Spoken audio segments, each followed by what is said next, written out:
Миний хувьд бол яг нэлээд тийм нэг өөртөө ихтгэлгүй өөрийгөө айгүй мундаг болоод байна. Одоо би чинь 5 богдод маркетинг менежер, 8-нд маркетинг менежер хийжсэн. Тэгэл одоо ингээл MCS-тас ажиллаж ирсэн л одоо Монголын хамаг толгой компанид л ажиллалаа. Тэ айгүй мундаг сэнтгтэй болоод байна гэж айгүй дүгндэг байсан. Тэгээд яг 2021 он 20 он болоод миний хувьд асар уналтын жил байсан. Тэгээ би 1 жилийн дотор 12 сарын дотор 10 компанид ажилласан. Тэгээ хамгийн амар дээд рекорд тогтоосон. Хэрхэн Монгол 1 жилийн дотор 10 компанид ажиллах вэ гэдэг уралдаанд амжилттай төрүүлсэн. Тэгээд ингээд унаад маш их сэтгэлээр унсан. Би өөртөө үе эн чи одоо юу болоод байна гэл. Тэгээ би дандаа хүмүүсийг буруутгадаг байсан. Манай ажлын газар болохгүй байна. Манай захирал болохгүй байна. Манай маркетинг гэсэн дарга болохгүй байна, тэ? Миний хамтрагч маань болохгүй байна. Манай нөхөр болохгүй байна, тэ? Миний ээж болохгүй байна. Би ерөөсөө дандаа бусдыг буруутгадаг байсан. Тэгээд ингээд би яг мухарцсан байхгүй. Яг 20 онд би хайчаа мэдэхгүй болсон. Тэгээ би нөхрөөсөө салцсан байсан тухай үед би одоо бит 10 жил амьдарч байгаа. Тэгээ дунд нь жил гарan хоёр тустай амьдарсан. Тэгээд би яг нөхрөөсөө хүртэл салцсан. Миний амьдрал бүр үнэхээр тамийн тогоонд унсан юм шиг байсан. Яагаад гэвэл би дандаа бусдыг буруутгадаг байсан байхгүй. Эзэж миний буруу ерөөсөө байхгүй. Манай нөхөр бол ийм гэл хүн болгонд очиж нөхрөө муулдаг байсан. Би тэрнээс одоо асар хийчдэг. Ямар ачаагүй амьдарч ирсэн юм бэ гэдгээ мэддэг. Тэгэхээр одоо бол шал амьдрал өөр болсон. Одоо дандаа нэг бусдаас бурууг хайж идэг, бусд руу бурууг чигчээдэг тийм л хүн байсан. Тэгээд юуг ойлгосон бэ? Би мөнгөс сэтгэл хөдлөлтөд ороод юуг ойлгосон бэ гэх юм бол энэ хорвоо ертөнц чинь тэр чигтээ зүгээр би өөрөө л ийсэн бэлээ. Тэгээ миний сенсорл миний ингээд нөгөө цикл одоо ингээд хоосон би хийд юм ингээд эргээдсэн байхгүй. Одоо нөгөө нэг туршилт хийхдээ нэг хулганыг нэг юм бөөрийнхээ юм дотор хийж эргүүлээл идэв штеп. Тэр шиг би ингээд альбан тушаал карьерийн төлөө сенсорлохгүйсэн. Гэр бүлээ хаяад тэ үр хүүхдээ хаяад би ингээд амар мундаг хүн болох хэвээр би захирал дарга болох хэвээр гэдэг ингээд альбан тушаалын төлөө сенсорлохгүйсэн. Яасан эцсийн нүндээ альбан тушаалч хөвлөсөн. Тэгээ би мөнгөний төлөө сенсорлохгүйсэн. Би мөнгөтэй олчвол амар ажиглалтай амьдрна гэдэг. Тэгээд би тэгж амьдраагүй байхгүй. Тэгээ яг эцсийн нүндээ бидний амьдралын төв зэг чинь би өөрөө байсан юм билээ. Би зөвхөн өөрийгөө хайрлах хэрэгтэй юм билээ. Би өөрийгөө хүндлэх хэрэгтэй юм билээ. Тэгээ минь надад ийм дутуугийн хэрэгцээ айгүй их та комплекс бүр асар их хэрэгцээтэй байсан юм билээ. Яагаад тэгэхээр миний амьдралын төв бас нэлээд драматай бас хэцүү. Тэгээд амьдралын төв мөхөө ярьж бас энэ амар уртын болчих гээд байна. Тэгэхээр тэрний оронд зүгээр юу яач яг тэр нөгөө нэг надад байсан тэр айгүй асар олон блокууд буюу сэтгэлийн шархуудаа би олж таньж нээсэн. Миний сэтгэлийн хөтөлбөрт ороод.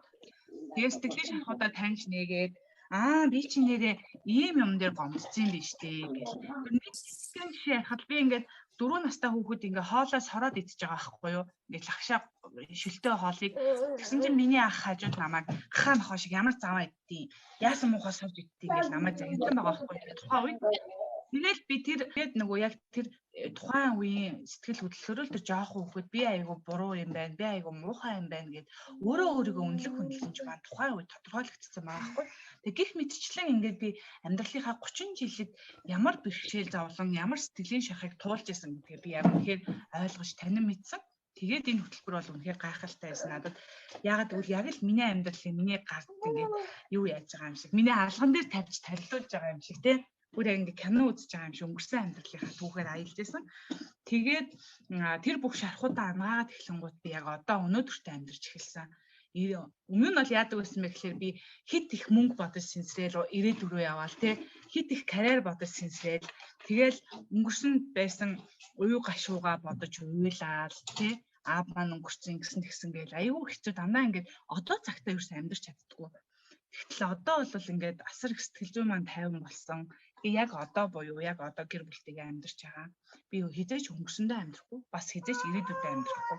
Гэт ингээд ярих юм бол бүр асар их өөрчлөлт гарсан. Тэгээд одоо энэ нөгөө өнөөдрийн чинь бид нар өөрсдөө анзаарах уу гэдэг сэдвээр ярьж байгаатай холбогдуулаад би яг юу гэхийг хүсэж байгаа вэ гэхээр хүнд энэ зовлон бэрхшээл, уйтгар гуниг тий харуусал, гомдол гэдэг зүйл чинь дандаа тохиогоор илэрхийлэгдэж идэм билээ. Жишээлбэл чи гомдоод л байвал хүмүүст гомдлоод л байвал чи өөрийгөө хайрлах хэрэгтэй, өөртөө өгөх хэрэгтэй. Бид нар ихэвчлэн дандаа нөгөө бусдад өгөхгүй яарад идэм билээ. Би бол ялангуяа өөрийнхөө савн дүүрээгүй, өөрийнхөө сэтгэлийн асуудлыг шийдэж чадаагүй, тэ өөрийнх нь сэтгэл хөдлөл нь юм доктортой тайван биш ингээд байнга тогтож сууж чадахгүй яарч идэг тийм хүн байж бусдад өгөөл ингээд хичээгээгүй гээд идэг. Тийм сэтгэл зүйтэй байсан. Тэгэхээр одоо бол ойлгоцсон. Энэ амьдрал бол миний амьдралын төв зэг нь бол би өөрөө юм байна. Тэгэхээр би өөрийнхөө сэтгэл хөдлөлийг удирдах хэрэгтэй юм байна. Би цаг хугацаагаа удирдах хэрэгтэй юм байна. Би мөнгөө удирдах хэрэгтэй юм байна. Тэгэхээр ингээ эхлээд өөрийнхөө учрыг олцсон хүн чинь тэр дараа нь тэр мөнгө төгрөг карьер марьяар гэдэг зүйл бол угаасаа ингээд зохицуулагдаад ороод ирт юм билээ. Тэгэхээр энэ үний сэтгэлгээ хөтөлбөрийг бол би бүр үнэхээр гайхалтай гэж хэлнэ. Тэгээд би одоо жишээлбэл энэ том хөтөлбөрийн 10% л би өөртөө нааж авсан байхгүй юу. Тэгээ одоо би энэ жил дахиад орох гэж байгаа хөтөлбөрт тэгээ би дахиад илүү орно. Тэгээ одоо энэ 6 дахь жилдээ явж байгаа хөтөлбөрт суусан хүмүүс, анхны жил суусан хүмүүс одоо ингээд 6 дахь жилээ дахиад суугаа явж байгаа. Яагаад энэ хүмүүс ингээд дахин суугаад байгаа вэ гэхлээр энэ хөтөлбөр үнэхээр үний юм байна, тэ үн цэнтэй юм байна. Миний амьдралыг өөрчилсөн гэд сэтгэлгээний төвшнийг ахих тусмаа тэр хүн илүү ойлгоод идэв. Би жишээлбэл миний дээврийн өрөөндөх миний мөрөөдөл гэдэг номыг 10 жил тахтаа уншиж байсан. Тэгээ одоо ингээд эргээгээд уншихаар бүр ингээд вау тий ямар гайхалтай юм бэ гэдэг ингээд өмнө нь ойлгоогүй байсан юм аа одоо ингээд дахиад ойлгож идэг байхгүй. Яг л түүнтэй адилхан хөтөлбөр гэдэг бол ингээд тийм шинжлэх ухаанаар батлагдсан заяа бүр ингээд бүр хятадын тэр нөгөө ангаах ухааны тэр бүх юм ингээд яаж тэр сэтгэл хөдлөлийг гэдэг юмыг заяа би өмнө нь заяа уурлаад байгаагаа хүмүүс татаархаад байгаагаа яагаад би уурлаад яагаад би хатаархаад байгаагаа би юусэн мэддэг байсан байхгүй. Одоо би ингээд миний уур хүрээл би ингээд амар хатаархан гутаа би үе ундахаа чи чинь яасан бэ яагаад ингэж байгаа гэдгийг би мэддэг байхгүй. Чи чадахгүй болохоор уурлаад байгаа юм уу? Чи чинь дутуугийн нөгөө мэдрэмж чинь байгаа болохоор чи ингээ хатаархаад байгаа юм шүү дээ тий. Яа одоо байгаа байдал чинь би одоо жишээлбэл баян хүмүүст өмнө амар хатаархдаг гэсэн. Одоо болохоор би хатаархахгүй болсон. Яагаад тэгэхээр одоо би залуу хүн 30 настай. Одоо би нэг 2 жил юм уу 3 жил хөдөлмөрлөх юм бол хангалттай би тэр төвшөнд очих байхгүй.